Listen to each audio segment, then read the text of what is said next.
गुरु प्यारी साध संगत जी, आज फिर से एक सुंदर सी साखी आप सभी को सुनाने जा रही हूँ। गुरु प्यारी साध संगत जी, पाप कर्मों की कभी कोई माफ़ी नहीं होती, चाहे वो जानबूझकर किया हो या अनजाने में। कई लोग ये सोचते हैं कि हमसे तो अनजाने में ये पाप हो गया, तो फिर इसकी सज़ा हमें क्यों मिल रही है, हमने तो जानबूझकर नहीं किया था। लेकिन जिसके साथ वो पाप किया है उसका दर्द वो ही इंसान समझ सकता है कि वो किस परिस्थिति से गुजरा होगा। वो आपकी भावनाओं का क्या लेगा कि आपने जानबूझकर किया है, जानबूझकर नहीं। उसका जो नुकसान होना था वो तो तुमने कर ही दिया ना। उसका उतना ही नुकसान वो इंसान भी कर सकता था जिसकी वो इच्छा होती, जो उसकी करने का ये मन होता, जानबूझकर करता, और तब भी उसका उतना ही नुकसान हुआ जब किसी ने बिना जाने वो काम किया। तो उसकी तो वो चीज़ वापस नहीं आ सकती ना। तो गुरु प्यारे साध संगत जी, कभी इंसान ये ना सोचे कि हमसे अनजाने में कोई पाप हुआ है तो उसकी सज़ा नहीं मिलेगी, ज़रूर मिलेगी। तो गुरु प्यारे साध संगत जी, सुनते हैं आज की ये सुंदर सी साखी। ये कहानी है चंपू बंदर की शरारतों की। एक बंदर था जंगल के अंदर जिसका नाम था चंपू। इतना शरारती था, अमरकंटक वन के सारे जानवर बड़े परेशान थे। उसकी शरारतों का कोई अंत ना था। कभी वो पेड़ की छाया में सोते हुए किसी भालू की पूंछ खींच के भाग जाता था, कभी किसी बूढ़े जानवर का खाना छीन लेता था, तो कभी किसी सोते जानवर पर पानी ही छिड़कता था। चंपू की माँ हमेशा उसे समझाती थी, बेटा तुम ये बेकार के शरारत भरे काम छोड़ दो, इनसे दूसरों को परेशानी होती है, और जिनसे दूसरों को परेशानी होती है उन किए गए कामों से कभी हमारा भला नहीं हो सकता। अगर तुम किसी को परेशानी दोगे तो वो परेशानी तुम पर भी आ सकती है, इससे तुम्हारा कभी कुछ भला नहीं हो सकता।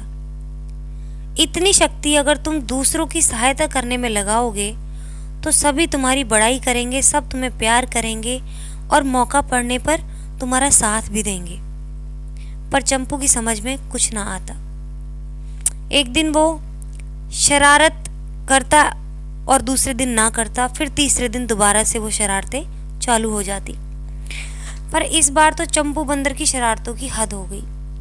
घटना यूं घटी कि चंपू पीपल के पेड़ पर बैठा था।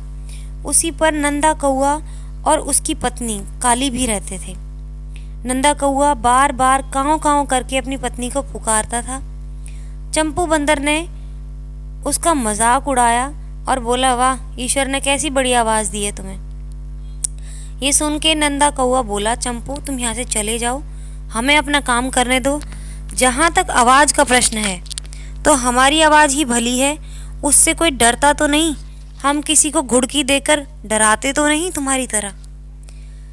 नंदा कौए की बात सुनकर चंपू को गुस्सा आ गया। उसने तुरंत आगे बढ़कर पेड़ की डाल पर लटका नंदा का घोंसला तोड़ डाला। उसमें बैठे दो छोटे छोटे बच्चे भी चंपू ने कुचल डाले। ये देखकर नंदा और काली हाय हाय कर उठे। चंपू ने ये काम जानबूझकर नहीं किया था, गुस्से में ही अचानक हो गया था। काली कौवी अपने बच्चों के उनको मरा देखकर वो चीख चीख कर रोने लगी।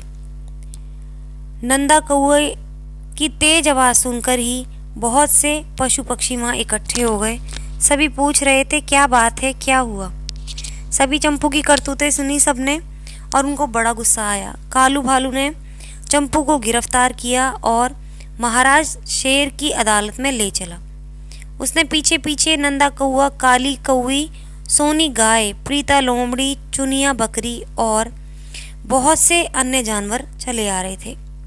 महाराज शेर की अदालत जमी हुई थी। बरगद के पेड़ के नीचे एक ऊंचे चबूतरे पर बैठे हुए थे। न्याय करने के लिए आए हुए कई जानवर वहाँ पहले से ही मौजूद थे। उन सभी का न्याय करने के बाद महाराज शेर ने कालू भालू से पूछा कि आप कैसे आए हैं। कालू भालू ने गिरफ्तार किए चंपू की ओर इशारा किया और सारी कथा सुना दी। काली कौवी रो रो कर कहने लगी, महाराज, इस दुष्ट चंपू बंदर ने मेरे बच्चों को मार डाला, मुझे न्याय चाहिए। चंपू सहम गया था। वो कह रहा था, महाराज, मैंने जानबूझकर बच्चों को नहीं मारा है। मैं उस समय क्रोध में पागल हो गया था। गुस्से के कारण मुझे भले बुरे का ज्ञान नहीं रहा, मुझे माफ़ कर दीजिए। शेर कहने लगा, चंपू, गुस्से की आदत बुरी नहीं, क्रोध में अच्छे बुरे का ज्ञान नहीं रहता, कुछ भी कर डालते हैं। ये सब तुम अब भी मान रहे हो, पक्का वादा करो कि आगे से तुम क्रोध नहीं करोगे। चंपू ने कान पकड़े, सबके सामने प्रतिज्ञा की कि वो ऐसा गुस्सा कभी नहीं करेगा, ऐसा कोई काम नहीं करेगा जिससे दुख पहुंचे किसी को। अब तो चंपू अंदर ही अंदर खुश हो रहा था कि मैंने माफ़ी मांग ली और अब मुझे कोई सज़ा नहीं मिलेगी।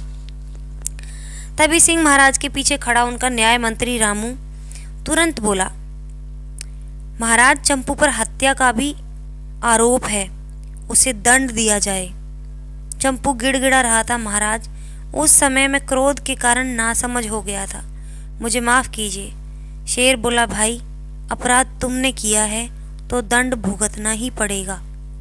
हाँ, इतनी बात है कि तुम अपनी गलती स्वीकार करते हो, तुम्हें कठोर दंड नहीं मिलेगा। फिर काली कौवी से शेर ने पूछा, बहन, तुम ही बताओ इसे क्या दंड दिया जाए।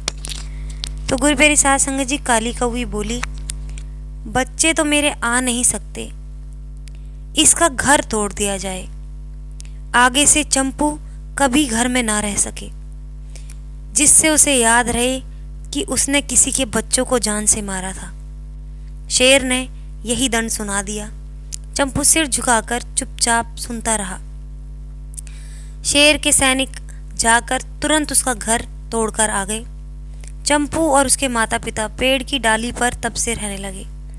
गुरुप्यारी साध संगत जी, कई बार इंसान ये कह के छूट जाता है कि मैंने तो ये जानबूझकर नहीं किया था, मेरी गलती इतनी नहीं थी, मैंने मजबूरी में किया।